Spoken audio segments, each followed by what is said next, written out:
We open up with breaking news from Adam Schefter, and it was something, guys, we were literally just talking about. The Lions are moving Emmanuel Moseley off of the PUP list that's physically unable to perform. He will now open the season on the active roster, eligible to play on opening day. Matt Broder in with us, our WSN Lions beat writer. Braylon Edwards, Tom Mazawey, JB Parker, the whole gang is here. Guys, this is huge news, and I think when the Lions moved off of Chase Lucas yesterday, we had a really nice preseason. He's put together a really nice camp. You felt like this was maybe something that was moving towards Moseley coming off of PUP and onto the active roster. Braylon Edwards, this is great news for this football team. Yeah, this is great news. You're talking about a guy that when he was healthy, he's averaging around 9 to 11 pass deflections a year. He's averaged a pick every season, but he's always where the ball is. He makes plays. He's a guy that is disruptive as there is as a DB, and he's a great tackler. One thing the Lions did last year very well. Lions were a good tackling team. They're a very good tackling ball club, and he helps. And at Broder, we were talking about how long is it going to take a guy like that to get situated, to get in there. One deciding factor we always forget about, Cam Sutton is his college teammate. Cam's his college teammate. They play in that rhythm. You know, what do you think is going to be, what does Emmanuel Moseley add to that defense that looks like it's getting better and better in the secondary?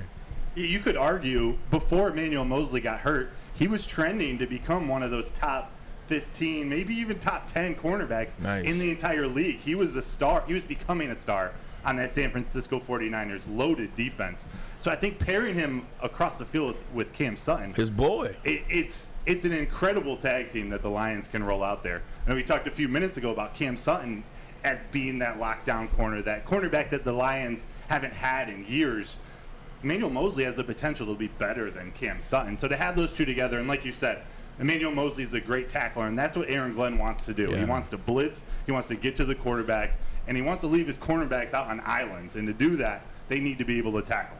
Bray, you played this game a long time, and it's funny because if you watch Undisputed yesterday, Keyshawn Johnson. How could you understand anything? right. Jeez but Louise. Keyshawn Johnson and Michael Irvin were going back and forth with Richard Sherman on if it's more difficult to play wide receiver or defensive back in the league.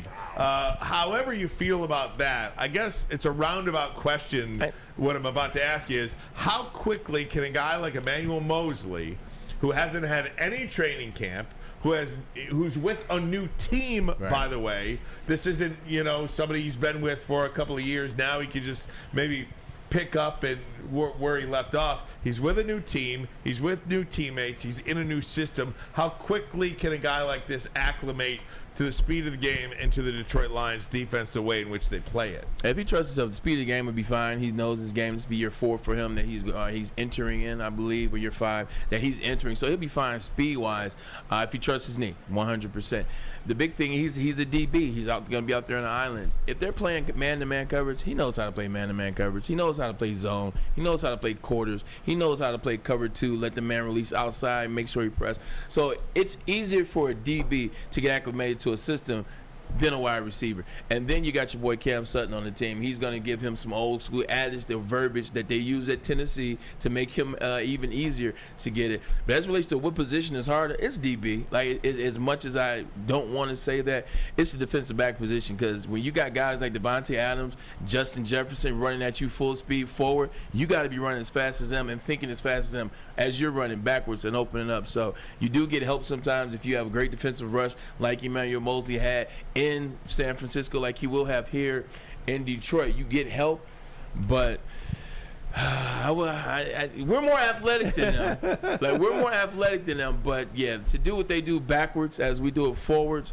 it's tough. Braylon, is it safe to assume that if they're not going to put him on the PUP list where he'd have to miss the first 4 games, they probably expect him to be 100% healthy by week 3 against Atlanta? Is that safe? Maybe week 4 by the Packers? If they're putting him on the non-PUP list, they expect him to start by week 2. Okay. Like, they expect him to start by week 2. Like when I tore my ACL, I came off ACL. Now, granted, I was the first round draft pick for the Browns at the time.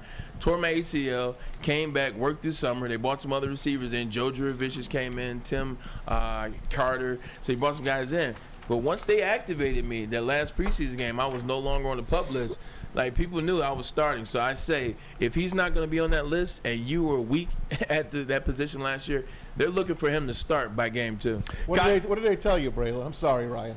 Hold on, Maz. Hold on. Let me read this. Want to Sorry, spend bro. your weekends with us? Now you can. Woodward Sports Live Game Watch Party, the latest show to hit WSN's YouTube channel. It premieres September 2nd, 12 o'clock to watch Michigan and East Carolina. Then, of course, September 7th, watch the Lions and Chiefs kick off the NFL season. Join us game days. Woodward Sports Live Game Watch Party, only on WSN's YouTube channel. Sorry, Maz. No, I'm sorry, buddy. What did they tell a player that's coming on, that's on the PUP list? Right. They come to you and they say, hey, congratulations, you're back on the team? Yeah. That's funny. It does seem like you're not a part of the team when you're on PUP. No, they watch you.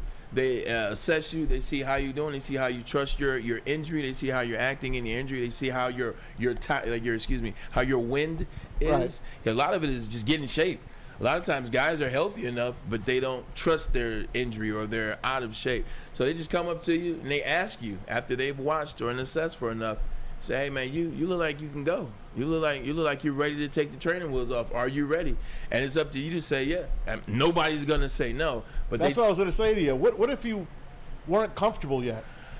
So that happened to me, Yeah. and that did happen to me, and I won't put the situation out there, but I think it's one of those situations where I know when it happened to you. I know you know. Yeah. But I'm saying it depends on where you are in your career. Because if you're in a space where you're very comfortable in your career, you still have some of the power in your play and like that, they come up to you and they say, hey, man, you're looking good. And they usually do that around a big game coming up or a big week coming up or a big stretch. They say, hey, you're looking good. If you're comfortable, you can say, like Kawhi Leonard, no, I'm not. No, I'm not. You can't tell me when my knee. Like Ben Simmons, you mean? You can't tell me when my knee should respond. You can't tell me when my Achilles should respond. You can't tell me insert injury here. But if you're in a place where, you don't know what's going to happen next year. You don't know Right. when you're going to get your next chance to start. You don't know when somebody wants to rely on you. And they come to you and say, hey, man, you're looking good. You know what you're going to say, man. Yeah, you're right. I am. I'm ready to go. But Mosley's not in that situation. He is not. He is in a really good situation. He's in a situation where he has leverage. He's in a situation where he can say, no, I'm good. Let Jerry relax. So All the right. fact that he's off PUP, that means he's ready to go. Good. Yeah. Doesn't this feel like a win for Brad Holmes? Oh, God, Though, yeah. too, I mean, when you take a shot on a guy that's injured, that isn't playing, when you swing on a guy like that in free agency, for him to not miss any games, at least be on the active roster, whether he plays week 1 or not, at least they expect him to be back for week 2. I do anticipate that he plays week 1. Yeah, I don't know if they make this move if he doesn't, but it just feels like another win for Brad Holmes. It's a major win because you got guys, and rightfully so. So this isn't me coming at you, Maz. You got individuals, fans like Maz, who the only thing they would say negative about Brad Holmes is what? He's drafted and he's brought in Injured players. And they didn't like the Jamison Williams pick to move up. You see what it's gotten out of right now? Nothing. You didn't like the Hendon Hooker pick to a certain extent until you realize, oh, shoot, we got a first-round quarterback in the 3rd round. And even with Emmanuel Moseley. We were terrible at DB last year. Why are we bringing in an injured guy? That's the thought process. To have this guy come off his injury and he's ready for game 1, that does a tremendous service to Brad Holmes, and it puts fans like Maz back in the chair. Like, all right, maybe he does know what he's doing. Right. So Lions fan. Thank you, Lions fans, 100%. So it's a good move for Brad Holmes that Emmanuel Moseley will be able to go week 1. Maz, this is long-time Lions fan. This, again, what do we talk about? Lions luck. Yep, it's Seems to changed, change. bro. It seems to change. It's and amazing. This is just another part of that, right? Absolutely, man. It used to be you would have a guy, and we've talked about it all the time. Guy goes down like C.J. Gardner-Johnson. That's it for him. He's out for the year. Or Nate Sudfeld. Oh, damn, we don't have another backup. What are we going to do now? And so on and so forth. Now Emmanuel Moseley, we didn't see anything out of him this whole training camp. Boom, he's coming off the PUP and he's ready to play probably week 1. No doubt about Great it. stuff. Absolutely.